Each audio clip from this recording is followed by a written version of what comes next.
Okay, I would like to welcome everyone to the St. Charles County Council meeting. I would like to introduce Greg Cranston from Life Spring Community Church in St. Peter's, who provide our invocation, and Councilman Mike Klinghammer will lead us in a Pledge of Allegiance. Please stand.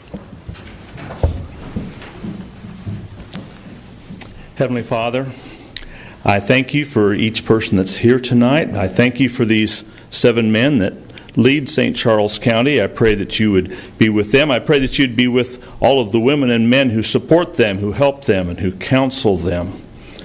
And Lord, would you give them your discernment? Would you help them to see if there's any greed or any fraud that's trying to creep into St. Charles County government or any of the dealings? Give them wisdom. Give them guidance. Protect us all through them, I pray tonight in the name of Jesus, our Savior.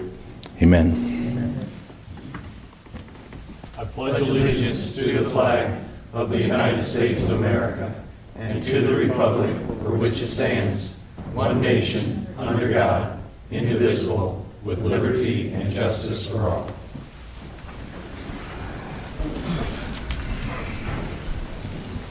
Okay, please call the roll. Councilmember Joe Cronin. Here. Councilmember Joe Brazel. Yes. Councilmember Dave Hammond. Here. Councilmember Terry Hollander. Here. Councilmember Mike Elam. Here. Councilmember Mike Klinghammer. Here. Councilmember John White. Here. Okay. Next on our agenda is public comments. This will allow speakers to approach the council on any topic. However, once a topic is open for discussion, only 6 speakers are allowed, alternating pro and con views. Each speaker has a limit of 3 minutes, and please remember to fill out a speaker's card so we will have your name in the records. Okay, public comment. Come on, sir. Good evening. My name is William Zalman. I'm an attorney in Wentzville, Missouri. I'm here representing Willen Ramos and his wife in regard to bill number 4001, which is a conditional use permit for operating a lawn service business. Mr. Ramos is an immigrant from Guatemala who in May took all his tests and received his U.S. citizenship. I think he's been a good neighbor, and I believe that just about every one of his neighbors has signed a request requesting that you grant this conditional use permit. Thank you. Thank you. Any other comments on bill number 4001? Okay, seeing none, we move on to other public comments. Mr. Beckering. Mr. Chairman, thank you, Council. Appreciate the opportunity to speak this evening. I'm here to speak on the proposed bill number 4006. First of all, I want to apologize for my attire. Tonight is St. Charles Night Out, and I was not going to be out in the streets wearing what some of you are wearing. It's just too hot. So I apologize for that. I've got just a couple of points I want to make. One thing I'd like to do, and for those of you who don't know, I'm the president of the St. Charles City Council.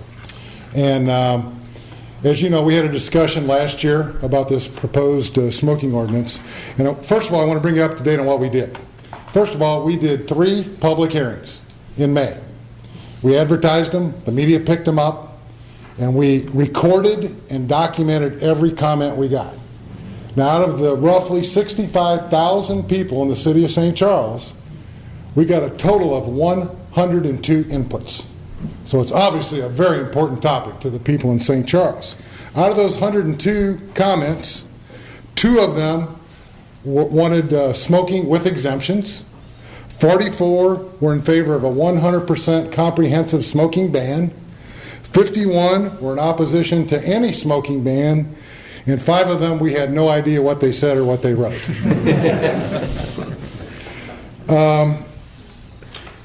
After that, we've had a number of work sessions, and we're having a work session tomorrow night. And I brought a copy with me of a draft bill that we're going to introduce the end of this month at our last regular session. And what the city has decided we think is appropriate for us. And I'm not going to take credit for this idea because one of the members of the county council had this idea originally. We are going to put in place an ordinance that will require all the businesses to sign their business, whether they're smoking or non-smoking. That's it. We're not going to do anything beyond that because we don't believe anything else is required, and we don't believe the citizens of St. Charles asked for anything else based on the comments that we received. So I think we've done our due diligence. Now I'm going to pass along a couple of statistics here, and I'm sure you guys, being county guys, are very well aware of these. But I did a little research, and I just wanted to make sure I did it right. I looked at some census data. And when you take St. Charles City, O'Fallon, Lake St. Louis, St. Peters, and Wentzville, the population of those cities is roughly, in 2010, 242,000, or about 68% of St. Charles County. If you look at the businesses in those 5 cities, out of the 28,000, almost 20,000 of the businesses are in those 5 cities. That makes up almost 70% of all the businesses in St. Charles County. Why is that important? O'Fallon decided already what they're going to do with smoking. Lake St. Louis has decided. St. Charles has now decided. I believe St. Peters, oh, I'm sorry, I didn't know. That's fine. I believe St. Peters and Wentzville have spoken by the fact that they've done nothing. And so what I'm here to ask is that you follow our lead. Do signs. The current bill as it's proposed picks winners and losers. We think that's completely inappropriate. And I'll give you just one example. Again, St. Charles City has 6,000 businesses within the city limits, okay? But let's talk about bars and restaurants on North Main Street, okay? I'm not going to use a particular one, but it kind of sounds like a dog's name, so most of you probably know what that is, okay? That particular business, from when they open in mid-morning until 8 o'clock or 9 o'clock at night, is a family restaurant. After that at night, it becomes a Lindenwood bar. And what this bill will force them to do is to change their business plan, okay? Because under that current bill, they will no longer be allowed to have smoking in that building after 8 o'clock or 9 o'clock. It's either you're in or you're out. Now, we're proposing the same thing with signage, but we will let the businesses decide. I never thought I would say this in this group here. I mean, this is a pretty conservative county. It's a pretty conservative council. What I'm asking you to do is stay out of our business, okay? Please stay out of our business. I don't believe there's a consensus out there. It's not a hot issue. Just leave it alone. And again, I'd ask you to follow our lead and do some signs. Take that as a first step. I think that's entirely appropriate. If I'm taking a grandson or a child in a place, I'd like to know before I walk in if they allow smoking or non-smoking. But you know what? Let me decide whether or not I go in. Sure. And let the business owner decide. Need to wrap it up, Mr. Becker. Okay. Thank you. Again, thank you very much for your time, and I appreciate your consideration. All right. Topic, bill number 4006 has been opened. As I said, we would have 6 public comments, alternating pro and con. So do we have any public comments? Anyone that would like to speak for the bill? Yes, ma'am. No, just on this bill, Terry. Just on this bill. Just on this bill. Okay, I'm sorry. Okay, on this. Yes, Ms. Gold. You darn right.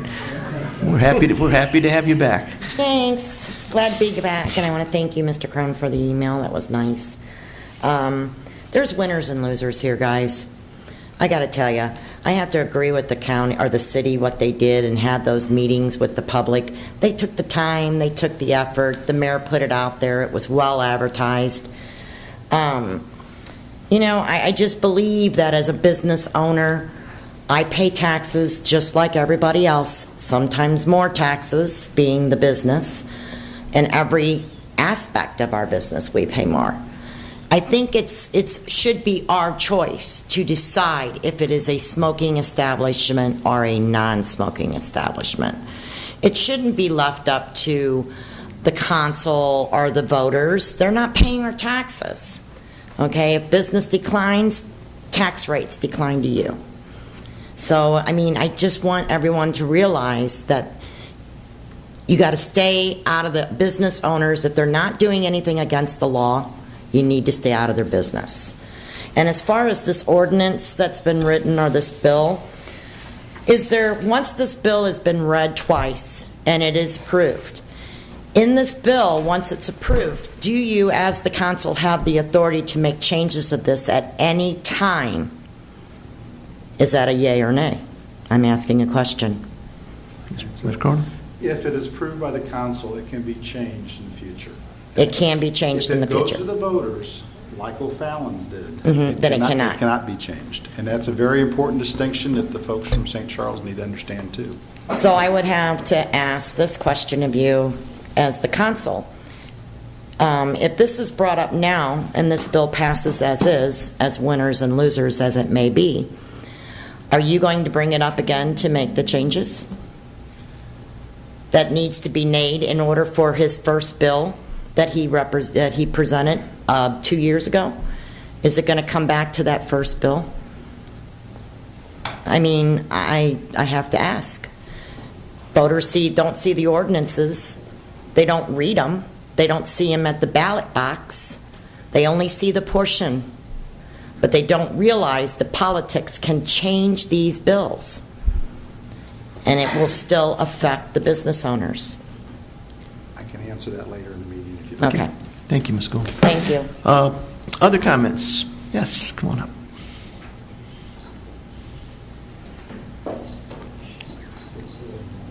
Hi, good evening. My name is Sharon Lee, and I'm a long-standing resident of the city of St. Peters.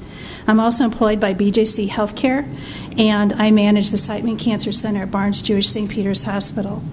I've spoken at this podium many times in the past in favor of a countywide smoke-free ordinance. I'm concerned because the secondhand smoke is a well-documented health hazard.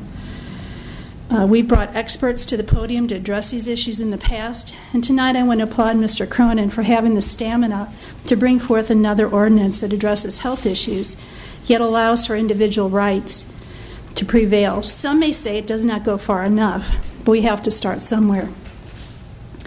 He's listened and brought forth a comprehensive ordinance that allows for individual choices. Choices to breathe smoke-free air, choices to allow businesses a choice of offering smoking on their premises. From past surveys that were done in the county, voters have resoundingly said that mostly they would favor a smoke-free ban in our county. Let's call this the silent majority. Thank you, Mr. Cronin, for standing up for those folks who say they want clean indoor air in this county. The council approved unanimously in 2012 to take this issue to the voters, but putting it on the ballot was held up due to a technicality. Mr. Hollander and Mr. White, thank you for your efforts in giving the voters of St. Charles County a voice in this important health issue. Sorry it didn't work out, but your continued support is appreciated. Mr. Brazel, you have often stated that you thought that taking this issue to the voters would result in a smoking ban. You've also had the rights of small business owners at heart. This new ordinance allows small business owners the right to allow smoking in their building as long as the business posts their smoking preference and does not employ individuals under the age of 21 or allow patrons under the age of 21. At one time, when Nancy Matheny interjected posting of smoking status on buildings, you were in favor of this tactic, thus allowing businesses to make choices. Hopefully you see this as an ordinance that you'll be able to support again. Mr. Elam, Mr. Hammond, and Mr. Klinghammer, you may not have been in attendance to hear the controversy over the last 18 months, but hopefully you see the compromise in this ordinance that supports the democratic process. Clean indoor air is the issue here.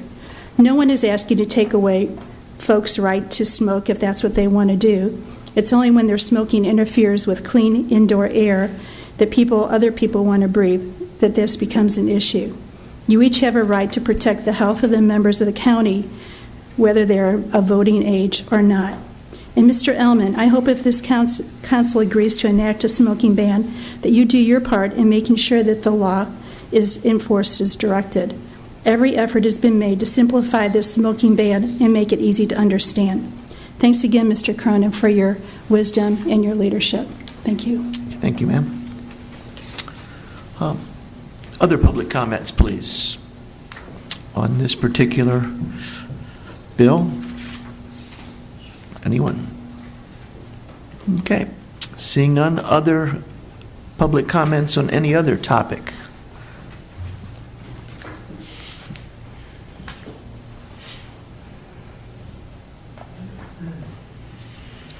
Good evening. I'm Shelley Kinder, and I live in a condo association off of Prowley Lane. I am addressing Bill 4004 under concessions. When I moved over to St. Charles several years ago, I was looking for a condo that I knew would have a pool area, knowing that I have to pay a higher property value for that area to have the pool, and a higher association fee in order to have the upkeep of that pool. Several years ago, we were informed by the manager of the pool that we were no longer allowed to have drinks around the pool area. We could not even sit alongside the pool, even with water, to sit and have drinks. I don't feel this is fair. Our condo rec center is marked as private property. You have to have a fob to get into it, but yet we're considered semi-public. And I'd like to see this ordinance changed, that we will be allowed to have pools sitting alongside the pool, floating on our floats, whatever. Thank you. Thank you, ma'am. Is there any other, any other public comment on this particular topic? Okay, seeing none. Any other public comment on any other topic? Okay, public comment is closed. Okay, next on our agenda is the oral report from the county executive.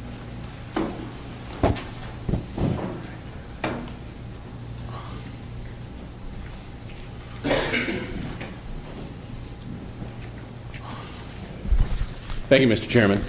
You know, when we work hard to train our employees to do the job that they're directed to do, the most gratifying moment is when they're confronted with a challenge and respond and do their job. And that's what happened on May 31st with the tornado and storm. And we've spoken many times about how proud we are of all our employees that responded that night and over the next several weeks. The second best thing, if you've trained your employees to do a particular job, is to have somebody outside the county recognize your effort and the job that they do. And I think that's what we're going to have tonight. Sheriff, would you come up? Ina?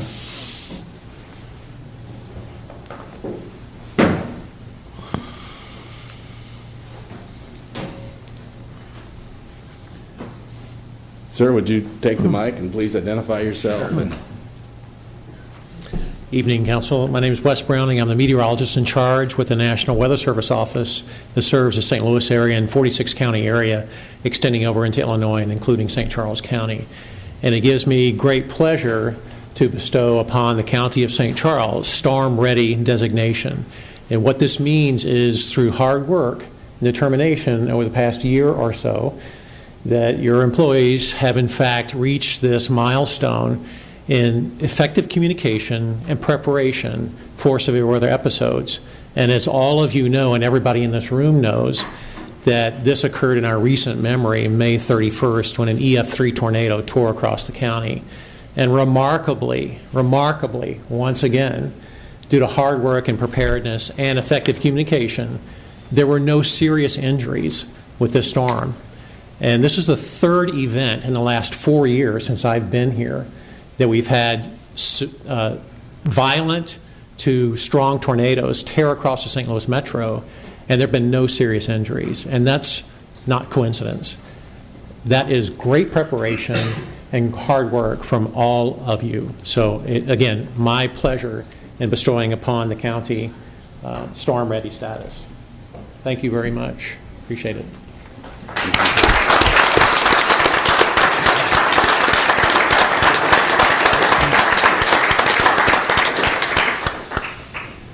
And thanks to the Weather Service for all you do, sir.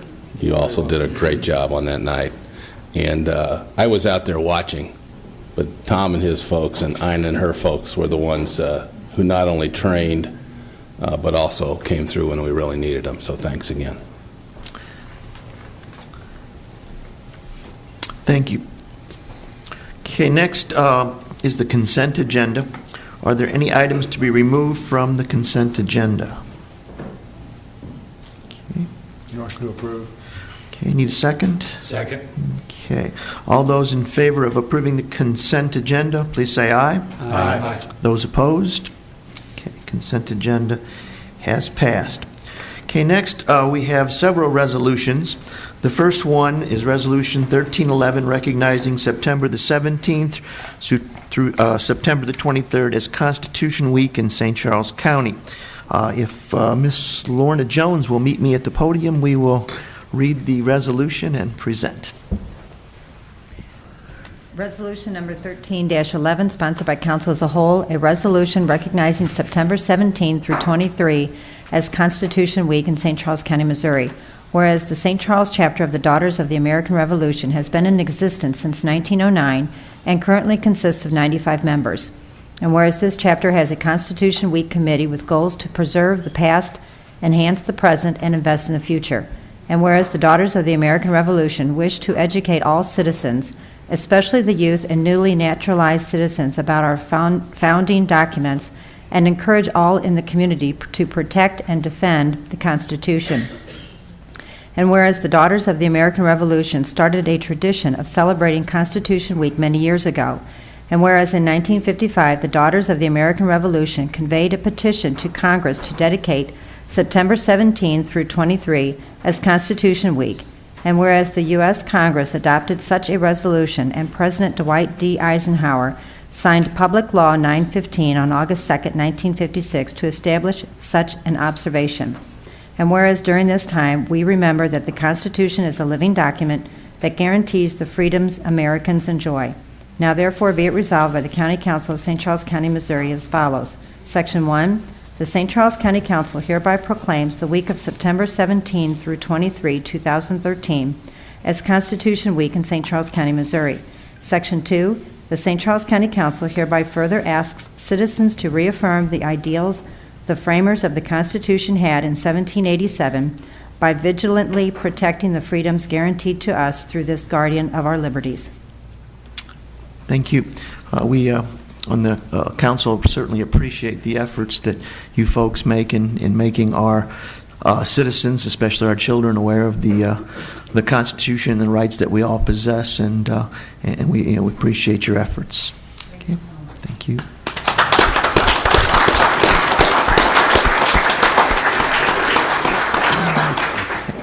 Resolution 1311, a resolution recognizing September 17 through 23 as Constitution Week in St. Charles County, Missouri. Councilmember Cronin? Yes. Councilmember Brazel? Yes. Councilmember Hammond? Yes. Councilmember Hollander? Yes. Councilmember Elam? Yes. Councilmember Klinghammer? Yes. Councilmember White? Yes. Good. Our second resolution, number 13-12, is recognizing Tracy Smith, Airport Director, on his retirement. If Mr. Smith will come to the podium, Mr. Cronin will do the presenting. Resolution number 1312, sponsored by Council as a whole, a resolution recognizing the retirement of Tracy Smith, Airport Director of St. Charles County Smart Airport. Whereas Tracy Smith began employment with St. Charles County government on September 3, 2002, and whereas prior to his career at St. Charles County government, Tracy Smith was commissioned in the U.S. Navy upon graduation from college. And whereas Tracy Smith completed flight training in the U.S. Navy and was assigned various squadron duties, including flying A-6E aircraft with Attack Squadron 52, deploying to the Western Pacific aboard USS Kitty Hawk, and Attack Squadron 115 deployed with USS Midway in Yokosuka, Japan. And whereas in the U.S. Navy, Tracy Smith was a crew training officer training A-6 pilots and bombardiers in Attack Squadron 128, was a Chief Operational Test Director, Air Test and Evaluation Squadron 5, and whereas in the U.S. Navy, Tracy Smith was on the USS Constellation as a Strike Operations Officer, an Executive Officer at Naval Air Station Whidbey Island, and Team Leader for European War Games, Naval War College. And whereas Tracy Smith was the Operations Manager with Hawthorne Aviation in Rhode Island, and whereas Tracy Smith became the Airport Director at St. Charles County Smart Airport on September 3, 2002. Now therefore be resolved by the County Council of St. Charles County, Missouri as follows. Section 1. The St. Charles County Council hereby recognizes Tracy Smith and his esteemed career with the U.S. Navy and St. Charles County government upon his retirement on August 30th, 2013. Okay. Mr. Cronin, you have a few words. Yes, I do. When you read this resolution, me and Tracy were just chuckling about it. He says, it really says that I'm old. I said, no, it's not. It says you've lived a life of exemplary service to your country and your county. His accomplishments are great, and many before he even came to St. Charles County. And I got to know Tracy before I even became on the council. Not only do I know him as a councilman, but I know him as a tenant. And I remember a pretty rough-looking airport, okay, that wasn't doing too good when I first rented about 4 years ago. Then I remembered an airport nearby that closed that was a pretty good blow for general aviation in the area. And instead of taking lemons, this man's got a good chance of way of making it into lemonade. Those tenants needed homes. Tracy found a way to accommodate them at the airport. He worked his butt fixing that airport up good. Every time it floods, the man goes through a tremendous amount of effort. This year, besides having to clean up the floods, he had extensive renovations of that airport. And Tracy, I don't know if all the work is what caused you to retire, or you just decided this to be your swan song, but a lot of folks in this county don't know much about Smart Field, but sometime you need to go out there and look at all the efforts this man put into the county through the years, and for that I'd like to thank you. Yeah, thank you.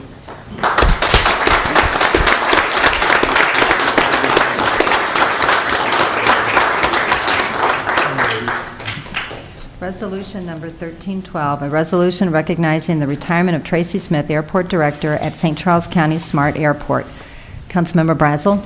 Yes. Councilmember Hammond? Yes. Councilmember Hollander? Yes. Councilmember Elam? Yes. Councilmember Klinghammer? Yes. Councilmember White? Yes. Councilmember Cronin? Yes. Next up will be bills for introduction. We'll start off by introducing bill number 4001. Bill number 4001, requested by Wayne Anthony, sponsored by Joe Brazel, an ordinance granting conditional use permit 19475 for a lawn care service to William Ramos Perez and Maria Zermeno Ramos. Okay. Do we have any questions or comments on this particular bill? I don't have any problems with this. This conforms to the area pretty well, so. Okay. All right. Okay, next up is bill number 4003. Bill number 4003, requested by Julie Eckstein, sponsored by council as a whole, an ordinance authorizing the county executive to execute a memorandum of understanding with the Cape Girardeau County Public Health Center Rural Health Clinic, 1996, and Missouri Department of Health and Senior Services for deputizing and oversight of local public health agencies to provide vaccines for children, VFC, to entitled underinsured children. Okay, questions or comments on bill number 4003? Okay, seeing none, we move on to bill number 4004. Bill number 4004, requested by Joe Brazel, sponsored by Joe Brazel, an ordinance amending the Aquatic and Recreational Facilities Code by amending sections 233.040 and 233.080, ordinances of St. Charles County, Missouri, OSCCMO, and by enacting a new section 233.085 OSCCMO to allow owners and operators of aquatic facilities to waive certain requirements relating to food and drink when the facilities are open only to private parties or adults. Okay, questions or comments? I'd like to make some comments Sure. on this. Ms. Kinder called me. She does live in the St. Peters area, and I'm friends with her brother. So she called me and said that, do you know St. Charles County, it's against the law to drink alcohol in our private condominium? So I said, no way, no it's not. I've never heard that. And so I called the county up and I got a copy of the ordinance, and we passed an ordinance, and I'm guilty of it because I didn't know we did this when we did that pool thing, I think in 2010 or something like that. And my intentions would have never been to, if you look at the ordinance and you go down to number 4 on page, page 2, it says some of this stuff is pretty okay and understandable, but number 4 says no drinks, candy, tobacco, popcorn, gum, alcohol, food of any kind shall be permitted in the pool or within the required walkways of the pool. So that means if I live in a private subdivision, or I live at a private condominium association, and I pay my dues, and I bought my condo, paid my good money for it, and prior to this or whatever, or even after, it doesn't really matter to me, I can't have a beer by my pool. And it doesn't make any sense to me. This is ridiculous. I can't honestly say that the council passed this knowing that this is what we were passing. So you can't even chew a stick of gum. And who's going to patrol that? You know, and so the complaint mainly came from about having a beer. And, you know, the thing is this ordinance, Harold and I were kind of busy on this. He went to Wisconsin, it was Labor Day, so I didn't fully communicate this. But my wish would be just to scratch number 4 completely. This ordinance is not exactly what I want. It says you got to write a waiver in saying that your facility is willing to not have, you know, take these away. I don't think they should have to do that. I think if it's a public pool, of course, if it's, you know, a city of Winsfield or something like that, that's understandable. I get that. But not if it's a private subdivision pool, not if it's a private condominium association pool. That's none of our business. That should be up to the condominium association, the subdivision. They need to make those rules. They need to manage their own facilities. It's not our job.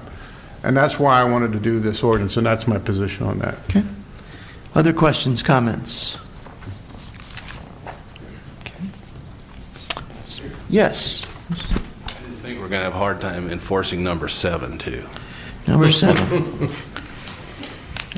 Yes, those. Are you serious? Those. We don't have an age requirement on that, do we? Swim diapers. I've been. Tight-fitting rubber plastic pants? Is that what it said? Yeah, that's odd, too. I didn't even see that one, and I want that off there, too, yeah. Any other questions or comments? So if the council's okay with this, I want to talk to her a little bit about this, change it just a little bit, but that's my intent, is just to get rid of that. I don't think we should be, if it's a municipal pool, something like that, that's okay, if that's what you want to do, but not private, no subdivisions, no condominium associations. Okay. All right. What about water quality for those pools? Well, no, that's already in there. Okay, so you're fine with leaving it? Yeah, all the other stuff's already in there, but not that number 4 and number 7. Okay. All right, next up for introduction is Bill number 4005. Bill number 4005, requested by Tom Neer, sponsored by Terry Hollander, an ordinance amending the budget of St. Charles County, Missouri, as approved by Ordinance 12-096, to reflect receipt of a U.S. Department of Justice Grant Award number 2013-DJ-BX-0171 in the amount of $12,517 to assist the cybercrime unit in the Sheriff's Department. Questions or comments? Okay. Next up is Bill number 4006. Bill number 4006, requested by Joe Cronin, sponsored by Joe Cronin, a health ordinance regulating smoking in enclosed public places and places of employment in St. Charles County, Missouri, with a penalty provision. Okay, I think the first thing that we probably need to do here is to allow Mr. Cronin to try to, explain to us exactly what is in the ordinance, and also, his reasoning for the ordinance. Thank you, Mr. Chair. This was an important issue to my predecessor, Cheryl Hibbler, who brought it before the council as well. And Cheryl, when she left office, she made clear that she put a big pile of information on top of my desk, and on top of that desk was nothing but smoke-free legislation that had been written all over the country. I'm sorry that the City of St. Charles's survey results weren't that good, but the county did a survey back in 2008 that had 800 responses. The state did a survey on public health and smoking that had 49,000 responses. And the American Cancer Society funded one just a couple of years ago that showed 68% county support for smoke-free ordinances in this county. So there is a lot of public support for this, but unfortunately we live in a society where people don't participate in government enough, and that's why you don't see a lot of folks here tonight. But I can tell you in the past, there's probably been no issue that this council's tackled in the last 3 years. It's provided more public support than this issue. So I dispute the fact that this is not an important issue. Additionally, I worked very hard on both of the first bills, and it's really tough to write a bill when you're 6 months into being a councilman and the administration won't give you any input as to whether they're going to veto it or not. I used language that was already established in many cities like O'Fallon and Kirksville and Columbia. It passed the council. Okay, it was going to go to the vote of the people. And Mr. Ullman vetoed it without telling me prior to that, which is his right, but I had no guidance, so it made it pretty tough. After that happened, I waited a year or so, kicked it around a bit more, and then decided, well, ultimately, maybe people ought to have a choice for 3 different things. No smoking regulations whatsoever in this county, a strict smoke-free regulation, or one that exempted places that prohibited those folks that from under age 21 from entering as employees or guests. That wasn't exactly new, that exemption, because the casino funded a petition drive that was actually, I think we had the blessing of the city of St. Charles as well, that had a very similar exemption in there. So this bill that I've written is basically a compromise, and I've tried to spend a fair amount of time with Sally Faith listening to her concerns. I've had an ongoing conversation with some of the larger employers like the casino. I've talked to a lot of people in the healthcare industry about it. I've talked to Carol Gold and different bar owners. So how do you write a bill like this to protect the kids of this county, okay, and do business and protect the rights of business owners? It's a tough nut to crack. This bill's not there yet. It's getting there. I introduced it tonight because I think the dialogue is an important thing to get the bill crafted better. But winners and losers was one of the key words that was in the veto message from the first bill. And I think it's really important to understand that regardless of what bill you write, or if you enact no bill at all, you're picking winners and losers. Because in this instance, my only objective with this bill is to let that person walking through that door into that building know whether there was smoke in there or not, and protect the kids in this county from the effects of secondhand smoke.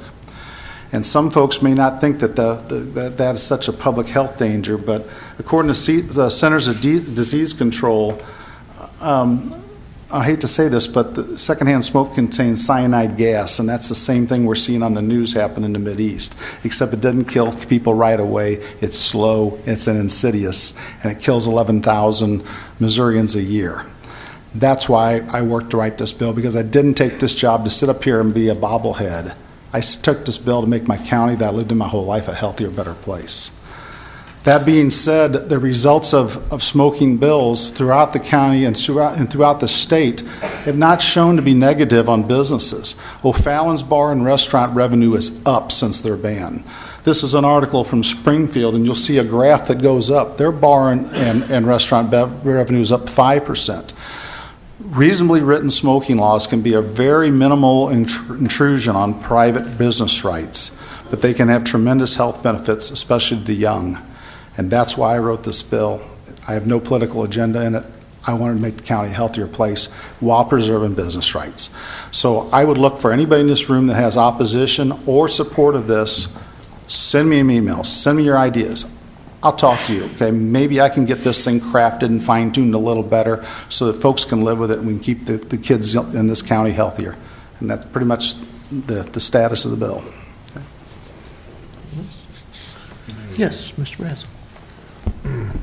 You know, there was a great president, as no one said. I'm here from the government. I'm here to help, and that's one thing that you got to really watch out for. I've been on the council quite a while, and I think when I was first on the council, there was a lot of bills that I would write and a lot of bills that I would pass, thinking that I was going to help a certain group of people, that I would say, this really needs to be fixed because these problems that this is causing, and then you write these bills.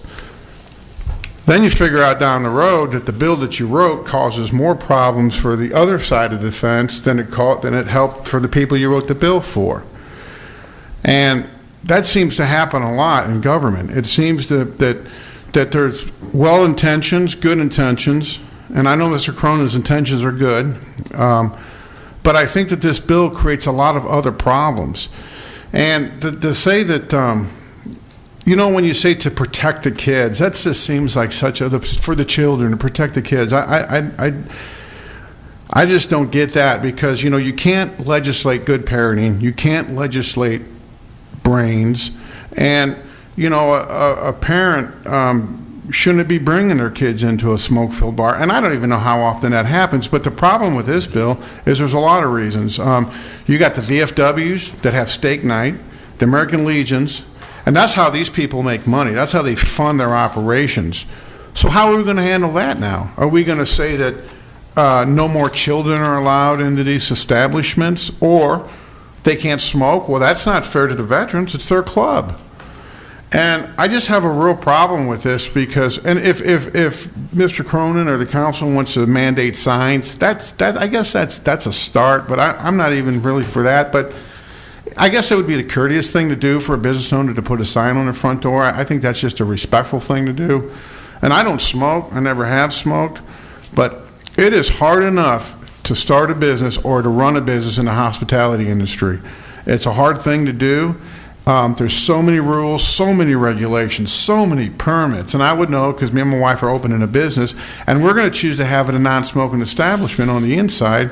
And that's our choice. But I don't feel, and I felt this way for years, so I don't think that the county should be getting involved in making these kind of decisions for people when they can make their own independent decisions. They can choose to go into that place. They can choose not to go into that place. The business owner can choose, if it's a good business model, to have it a non-smoking establishment. And that's the American way.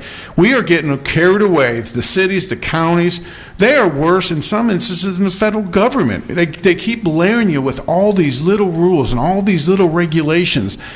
And by the time you know it, you have zero freedoms at all. And you may use it to save the children, or you may use it for safety and health purposes, but it's not. It's just another way of whittling away that stick of freedom that I talk about that just keeps getting smaller and smaller and smaller.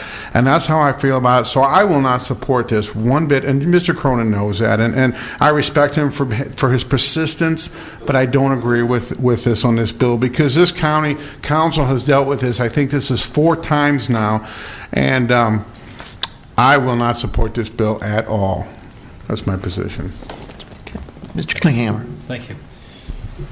First off, Mr. Cronin, I do respect where you're coming from, and doing things to protect the children is, the noblest of causes. It absolutely is. I do have, some concerns about this, and I think that the city of St. Charles followed a method that actually works. We as parents can make decisions, but whether or not we want to go into an establishment, if we know that it is smoking or it's non-smoking. I absolutely believe that our entire country will be smoke-free at some point. I don't think it's really being led from the power of local governments or even state governments. I think what we're seeing more and more is that individual business owners are making that choice on their own. They see the economics of it, the very things that you pointed up. The business goes up when there's, quite often in some establishments, it goes up when there isn't smoke involved, and that's a good thing in my opinion. The world according to Mike, no one would smoke, but that's a decision that everyone gets to make on their own as long as it's still a legal product, and it is. Why we continue to, as a country, why we continue to give subsidies to tobacco farmers at the same time that we are all working so hard to eliminate smoking is really beyond me. I don't understand that, never will understand that.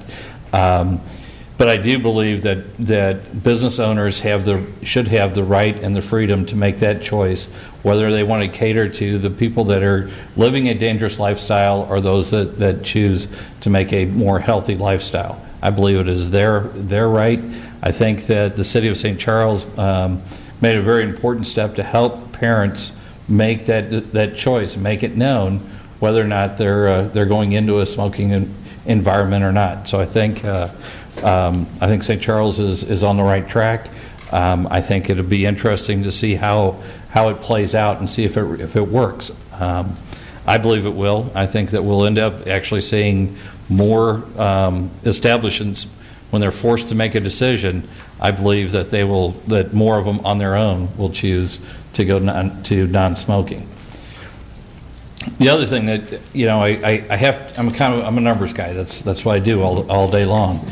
And I keep looking at this, and our family goes out to dinner a lot, 3 or 4 times a week, which I consider probably excessive, but we do. The average time that we're there is about an hour, and this will address a fraction of the amount of time that our children are spent in a smoking environment or a non-smoking environment. And I have to wonder if we do this, and we do this as a country, this is kind of the big picture approach, but we're not even beginning to address that 99% of the time that we have children that are in homes that are smokers. Is that the next step that we're going to? And getting back to Joe's stick here, are we going to continue to whittle away and get to a position where we're going to tell families that if you have children in the house that you're not permitted to smoke in your own establishment? I don't know if that's where it's going, but it worries me if that's the process that we're going to. Having said all that, I agree with what you're saying, Joe. Smoking is bad. There's no one that if you look at the studies and do it in an open format with an open mind, smoking's bad for you. It maybe doesn't kill everyone, but it kills an awful lot of people. And for what? So I agree with what you're trying to do. I think that it's just going too far, and I think that we ought to watch and see how it works out in the city of St. Charles. Thank you very much. Others? Mr. Cronin, would you like an opportunity to respond to a couple of the Yeah, I guess I would. comments? I think it's really important that folks understand our charter form of government. And if you understand our charter form of government, you'll understand that a charter amendment, similar to the one the casino put together, it almost got on the ballot, okay? And I should say casino, since the casino supported it. If a law goes in effect that way, it cannot be changed. It goes back to answering Ms. Gould's question earlier. There is nothing to prevent a healthcare organization in this county, like the American Cancer Society, from starting a petition drive in this county to make a very rigid, strict smoking-free ordinance in this county, that this council be free, and this council and future councils will not be able to change except for another vote of the people. I think it's very important that the folks in the city of St. Charles government understands that, and other folks do that. If you do it by ordinance, you're not tying the hands of future councils. Future councils I can leave office, other folks can leave office, they can change it. They can make it more restrictive. They can also make it weaker. But if you get something, it's very difficult to get a charter amendment. Enough petition signatures do it, but if you get it done, it becomes law. And as O'Fallon found out, when they're a charter city, once that happens, you can't change it.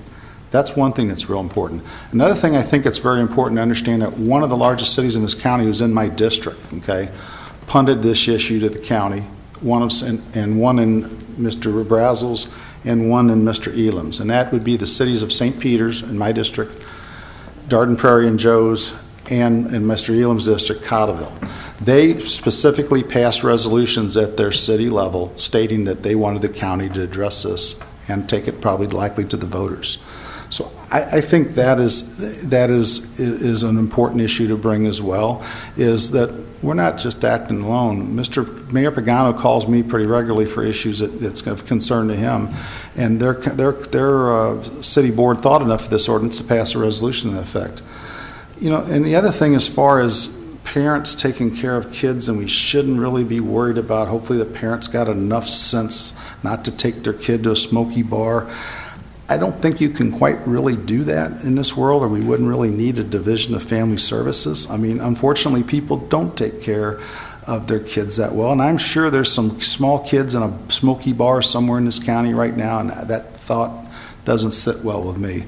And a lot of stuff that really, when you read a law and you take it apart and you pick it apart and you look at it, example, the tight-fitting vinyl garment that Mr. Brazel, Mr. Elman were referring to, all that is really is the little plastic vinyl suits that you put over kids' diapers to keep the poo from going into pool water, okay? I'm sorry, but making somebody put that on their kid's bottom, okay, when they're in diaper age is not an infringement on my freedom if I have to swim in that water and I don't want to see a baby root floating by, okay? So that's a tough thing to do legislatively, is how do you write a law that does really benefit the public health without infringing on individuals' rights and not infringing on the people that are paying their condominium dues and want to sit by that place, that pool and have a beer. Okay, and I understand that, but that's a tough one. And not to do anything, by golly, the easiest thing for me to do the last 3 years, not touch this damn issue, okay? But you know what, that wouldn't be right. And when it all comes down, I'm gonna do what's right. And I'm gonna keep working on this, and I encourage all you folks to consider what I'm saying, and if you've got a suggestion, that's fine. And I can tell you there's a reason why the healthcare people aren't here tonight, okay? Other than thank you for the lady from Siteman, they're not happy enough with this bill, okay? It's a compromise bill. They're not good enough. They may be planning to do a petition drive right now. I don't know. But I think we have a chance if we pass a valid law that does do something to protect the kids of this county and does inform the people that are walking through the doors of the smoking status of this county. I think maybe we can hold that off for a few years and maybe see if we can't make things work with a minimal intrusion to private business in this county. Yeah, I think you've already hit on the same point that I was going to make, that even if we pass this as an ordinance, it still doesn't stop any organization from coming out and trying to and putting it before the voters as a charter change. It just any action that we take can be, and actually should be, have the ability to be overridden by a vote of the people. That's how it works. And so just passing this ordinance or not passing one doesn't mean that we're exempted from a potential charter change initiated by a private group. But it may buy us some time, because likely they'll pick a different area to work on and spend their money on instead of spending it in this county to see how effective a new bill would be. Okay. Mr. Brazel. The other thing, which somebody asked questions, if you do it by ordinance, then Mr. Cronin, whether or not, I don't know what he said he was going to do, but yes, he could come back every 6 months with amendments and amendments and amendments, and then we got to keep doing this. And so then we have it in place, and then it sets the groundwork to keep making it tighter and tighter, and that's why it's just the same thing. You just give it a little bit, and then somebody may take more and more and more. And the other thing is like I said, everybody knows this is very dangerous for your health, and I don't get smoking. I never did. It's disgusting. However, there's a lot of things that are unhealthy for you. Alcohol's unhealthy for you. And Joe, we're Irishmen. We like our beer, right? So, I mean, what's next? But because if I'm sitting here drinking a beer, okay, it's not affecting you any. Okay, unless I choose to drive, which I wouldn't. Okay? Well, if I'm sitting here having a smoke, you're breathing it, Joe. Well, there's a lot of things, though. I mean, but like New York with the sodas and all this. I mean, it just keeps going. And so I am just not, I'm not in favor of it. I'm just not. And, I don't think there's not a compromise needed. I mean, with this council, we've went through this 4 times. So I don't see we're at that point. Now, the only compromise I see that may make sense is do signs. That may be the thing to do, but other than that, I'm not in favor. Mr. White. I've listened to this arguments pro and con for several years now, and I've talked to Ms. Gold and several people that for it. All I can say is that it does work. I mean, there's 2 states that I go to a lot, Colorado and Illinois, and there wasn't any business that were put out of business by it. It enhanced businesses. The Knights of Columbus, they thrive because they have no smoking. They have bigger bingo nights than they ever have. So I think the problem is that people are just afraid of change and think their liberties are going to be taken away from them. But when it's done on a large scale, like it's done statewide, it doesn't hurt anybody. It only enhances everybody. I agree with you with that. Statewide. I applaud Joe for bringing this forward. I think it needs to be kept in front of the public eye, and maybe somebody will come forward with a petition, or maybe somebody will do it statewide. But it does not hurt. It helps. That's all I have to say. I'd like to weigh in just a bit. As Ms. Lee said, the last time this came up, I was in support of Mr. Cronin's bill, and in some ways I'm in support of this one. And the one thing I did get out of the hearings over the last year and a half was the business owners' right to decide for themselves. And I thought, coming in with this bill, that it does that. It does give them a choice. Now, because there are some restrictions, and I think the part we're referring to is the 21 restrictions, I think then that what I believe we need to do is, if any time we have restrictions, then it should be up to the vote of the people rather than just the council.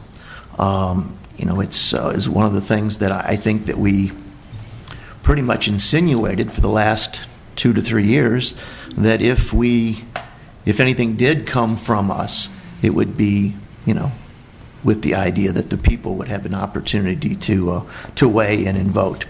So, as I mentioned, I'm, somewhat in support of what Councilman Cronin's trying to do, but I'd certainly like to much rather see this go to the vote of the people, much rather than just this council make that decision. I don't quite understand why you picked 21 when you can smoke at 18, but that's neither here nor there, really. I know you've done a lot of research on this, and Julie and I have had a number of conversations about this, and I've talked to Sharon Lee about it a number of times. And from a health standpoint, it's pretty cut and dry. The smoking's bad for you. They even put it on the pack of cigarettes. It said this could kill you. That's pretty cut and dry. Secondhand smoke, I think pretty much everybody agrees, it's not good for you, at the very least. Fair enough? So it really kind of comes down to, where do you want to draw the line? And it's funny how, as a country, we kind of push ourselves down the road a little bit further, a little bit further, a little bit further. Some people call it political correctness, whatever. And when I started talking to Julie about it, and I brought up the alcohol effect, and you said, secondhand effects of alcohol are immediate. When you cross the center line and hit that car and kill the person who's driving it, had nothing to drink at all, but you drank, you crossed the line, you killed them. That's a secondhand effect of alcohol. So, you've got people who are going to say, well, we need to put the law there. We need to draw that line, and we need to make it dry. I went to college at Arkansas State in Jonesboro. Craighead County is a dry county. You can't drink there. So there are some people that say, we should draw the line there. There are other people who do the whole Michael Bloomberg thing and say, McDonald's is bad for you, and you shouldn't have those Big Macs. You shouldn't drink those 48-ounce sodas and all of that kind of stuff. And they say, I want to draw the line there. Well, some people who want to do the smoking ban would say, well, you're just throwing up extremes. Well, who would thought that this was extreme 20 years ago? I mean, look at some of the things that we have going on now. And 20 years ago, you'd say that would never fly in this country. That would never fly in this county. And now it does. So it's kind of tough to look at some of these things and understand what's really fair. I mean, I'm trying to figure out, how do you do an ordinance like this at Ameristar? Do you put it at the front door when they first walk in and say, this is a smoking establishment because they smoke somewhere in here? And then that means kids can't come into the hotel, so they can't go up to the pool and they can't stay. They can't come in for weddings or something, or events that may be going on upstairs, because that's all under one roof. And I know we've got some things in there that you say are left up to the director of the health department. And we have a good director of our health department. Love you, Julie. But I don't like leaving things up to other people's discretion, because that gets really gray.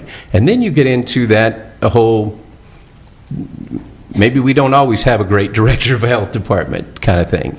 So it gets pretty iffy for me on some of these things. So I'm not quite sure how I feel about it overall. I don't like the fact that we have to have something like this. I don't like the fact that we have to have legislation like this, because I think it comes down to the fact, if your nose works, as soon as you open a door, you know whether or not they smoke in there. If not, you should have your nose looked at. But I think if you don't want to eat at a place or drink at a place that has smoking, then turn around and walk out. If you smoke at your restaurant, my family and I won't be eating there. We're just not going to. I don't go game on a casino floor where they have smoking because I don't want to reek like cigarettes. That's my choice. I make an informed decision. Do we have some idiots out there? Of course we have idiots out there. It's the world. We can't protect people from everything. And I think that's kind of where we come down with a lot of things like Joe was talking about before. The council actually passed legislation about saying you can't have a beer at your own private pool. Nobody intended to do that, but it got caught up, and that was an unintended consequence. Good intentions don't always lead to great outcomes. So that's kind of where I come down on this right now, and just trying to figure out, why do we continually have to over-legislate in this country and try to protect everybody from everything that's going to hurt them? Sometimes it's just personal responsibility. Any other comments? Mr. Cronin, in conclusion. Just for the sake of knowing, the stuff that's in secondhand smoke that is most detrimental to your health is stuff you cannot smell. Filtration systems will pull the smell out, but the carcinogenic stuff is still in there. That being said, the casino does have a very unique situation with what they call their streetscape. I've been in contact and communication with Mr. Troy Strimming with that to try to figure out how to put that into the law in a manner that will give them some flexibility while protecting the public health. And lastly, when I was an alderman, one of my tasks was to work with some attorneys to try to write new planning and zoning laws for the city of St. Paul. And I found that to be a hell of a task, because it's still my opinion, and attorneys don't want to agree with this, but I think it is. I don't believe you can codify everything in this world. I don't think you can write rules and regulations and write laws that will cover every aspect of how we live. So making this law slim and trim and down to 10 pages was a deliberate thing that I did, while putting some authority for interpretation and implementation of this law in the hands of our able county health director, who also serves at the pleasure of the county executive. So there are checks and balance. If the county health director gets too ambitious or too lax, a complaint goes to the county administration, and that can be handled internally that way as well. And I think that's an important distinction for folks to realize. All right, any other comments? Just one more. Just Mr. White. You've heard all the opinions from this council, and it just proves my point that we as a council can voice our opinion and be above what our citizens can do. That's what I mean by saying that it should be up to the citizens. I mean, we cannot enact this or enact it, but it should be in the hands of the people that want to determine what their community is going to be like. All right, that concludes our discussion of bill number 4006, and we have one final bill, bill number 4007, for introduction. Bill number 4007, requested by Steve Alman, sponsored by Terry Hollander, an ordinance fixing and establishing the rate and levying of taxes for the General Revenue Fund and for various special funds of and for the County of St. Charles, Missouri for the year 2013. Questions or comments on bill number 4007? Yes, Mr. Klinghammer. I had to make the assumption that this keeps the tax rate the same as what it has been. Okay. And I went through the gymnastics of figuring that out, but it would certainly be handy if we, when bills came forward, if we had a cover sheet with it that told us, the council, what the impact of these would be. And what I'd like to do, Terry, is bring that to a work session and talk about how we can make us more informed as exactly what we're doing when we pass an ordinance. When you look at this, it just tells you what the rate's going to be. It doesn't tell you what it already is. and you have to go through and do more homework on your own that should be, quite frankly, just provided for us. If there was a change, it should jump off the page at you. And fortunately, this one doesn't, and that's great. It just keeps everything the same, but it would certainly make our job a lot easier if bills came with a cover sheet and told us what the impact was, rather than have to go back and check other sources to find out what the rate really is. I was reading my packet at 10 o'clock on a Sunday night, and Joanne was probably here working, but I didn't really want to call anyone and say, hey, what really is the impact of this? Thanks. Okay. Now, I do believe we can get you that information. I think Mr. Hellman can probably provide it right now. But I do believe this is probably time sensitive. Is that correct? Does it, or it's only for introduction. So. I know, but I'm talking about.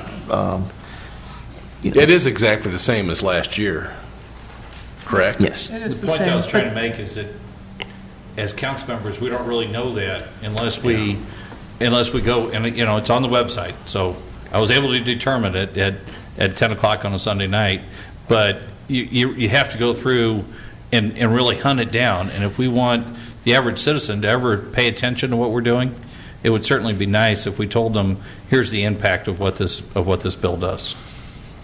Sure, Mr. Hellman. Well, after a few years, you'll just assume that anything coming from our office does not have a tax increase in it. Steve, I've known that about you for a long time, so I was actually kind of hoping that it was a decrease, which would also be in character. If I'm not mistaken, I don't know if we can decrease it too much more, right? What is the present property tax rate? 16.16. 0.16. Which is approximately the cost of one bag of peanuts. I really, Mr. The cost of a bag of peanuts went up this year. Then maybe we need to raise it.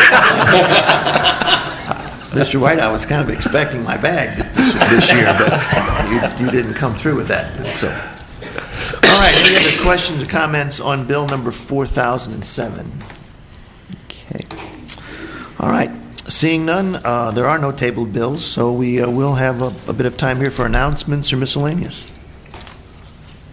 Mr. Yes, Chairman, Mr. I'd just like to thank the council and my staff for their kind expressions of sympathy this weekend upon the death of Gene's dad. So thank you very much. Any others? All right. A meeting is adjourned.